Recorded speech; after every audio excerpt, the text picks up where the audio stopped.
only on this channel. I can bring you the true and classified eyewitness reports of a Navy UFO that nobody has ever described before.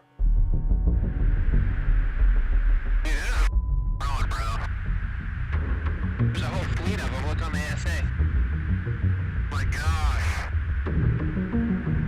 They're all going against the wind. The wind's 120 knots to the west. Hey, and welcome back to a breaking UFO story.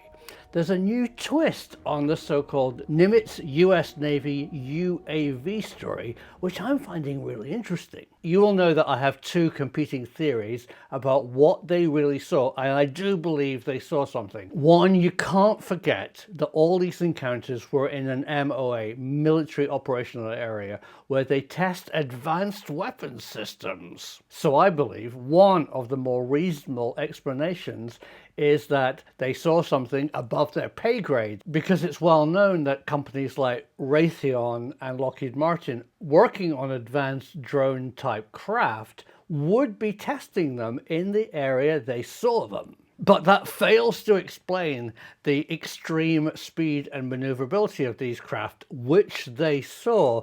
So the second most obvious explanation is they didn't exist. They were purely simulations. And as a filmmaker, of course, I'm deeply disappointed that there's no actual eyeball film of the craft.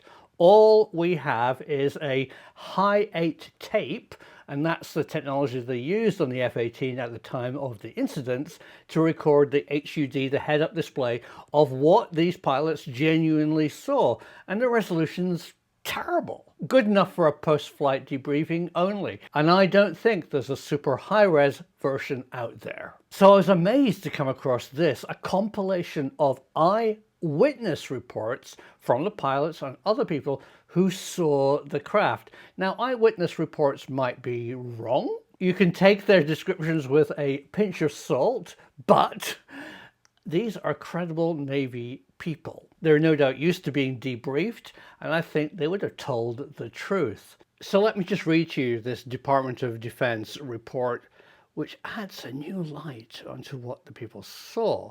They said, the evidence provided by DoD videos and radar is vital for intelligence analysis, yet there is nothing more compelling than the eyewitness reports. I didn't know there were eyewitness reports. So it goes on to say, one of the key witnesses is, of course, Commander David Fravor, and his reports are quite well known. But there's another eyewitness, and that was his wingman, or in fact, Wingwoman.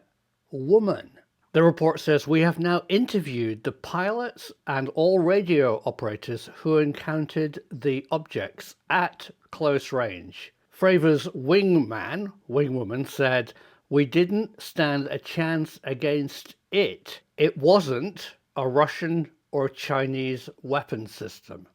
And this report confirms that the DoD agrees that that's unlikely, but goes on to say what they describe can only be called radical or technically superior craft.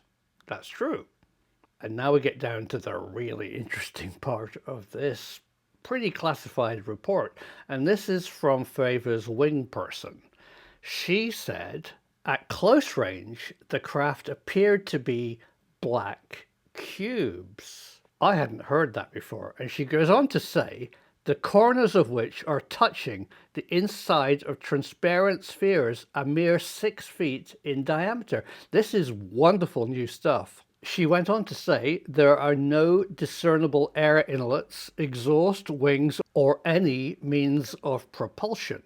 Yet we tracked them on radar and they seem to be able to stay in the air indefinitely. And she ends her report by saying, I find their appearance extremely strange. I think what she said, and of course what she saw, is extremely interesting and sheds a whole new light on the Nimitz UFO encounter. This Congress report takes the whole event very seriously and cites the case of when Sputnik 1 was launched, which really terrified the Americans because it was obvious that the Soviet Union had leapfrogged them with technology, and possibly this is what is happening with the Nimitz encounter craft. And right at the bottom is this interesting paragraph. We should not forego spending billions of US taxpayers' dollars to investigate hypersonic platforms capable of carrying weapons of mass destruction. We can't afford as a country to have anomalous aerospace threats. We have to match that technology. The truth is out there. And I have another secret. What keeps this channel going? Haribo. I really can't edit these videos without Haribo. Not a sponsor.